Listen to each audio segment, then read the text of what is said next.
leisurely about leisure. Don't enter into it with such a lack of structure that you don't do anything because you spend all day thinking about what you want to do, Huckabee advises. If you know you want to read a book, then get the book out and have it set aside and make plans to read it. Say it's going to be at 1. When that starts, get on it. Don't wait until that afternoon, then think, could I read? Or listen to some music? Or take a walk? Then you'll sit about wasting an hour of what little time you have, figuring out what to do with the rest of it. To make the most of your weekends, you tell yourself, look, what would make me really, really enjoy this day and kind of get me out of the normal routine and give me pleasure? Then say, this is what I'm going to do. And come that time, be disciplined about that commitment, telling yourself, this is my appointment, just as if it's a doctor's appointment or an appointment to go to work. This is the paradox of weekends.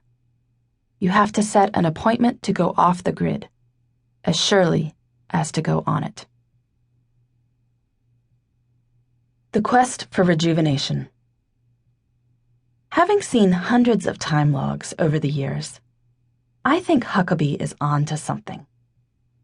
If you have a demanding job, the kind that requires turning off your cell phone at midnight because otherwise it will keep ringing, where you leave on a plane Monday and come home Thursday just hoping you haven't crossed too many time zones, where whole afternoons disappear into email firefights, then you know weekends are what stand between you and a smoldering burnout.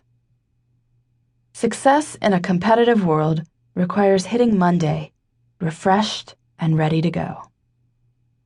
The only way to do that is to create weekends that rejuvenate you rather than exhaust or disappoint you. Yet many of us have trouble using our weekends well. Even people who are mindful of how they spend their weekdays find weekends slipping through their fingers. These days disappear into chores, errands, inefficient email checking, unconsciously chosen television marathons, or a death march of children's activities that suck the energy out of chauffeuring adults. Learning to create restorative weekends requires thinking about weekends differently than we're used to, and in many cases, than at first we think we want to. We need to be strategic with these hours. How many hours? Just as using weekends well requires embracing a paradox, weekends themselves are both expansive but not as infinite as they seem. While some folks, like Huckabee, have 6-day work weeks, most of us think of the weekend as Saturday and Sunday. And in fact, the weekend is a little longer than that. There are 60 hours between the moment you crack open a beer at 6 p.m. Friday and the time the alarm goes off at 6 a.m. Monday. 60 hours is a decently high percentage of a 168-hour week.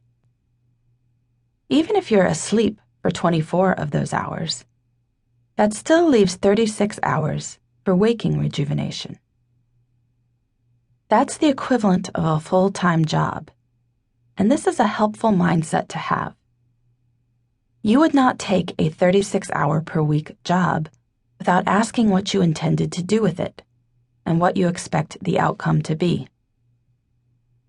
On the other hand, while these 60-hour blocks are lengthy, they don't come in an unlimited supply. You have fewer than 1,000 Saturdays with each child in your care before they're grown up.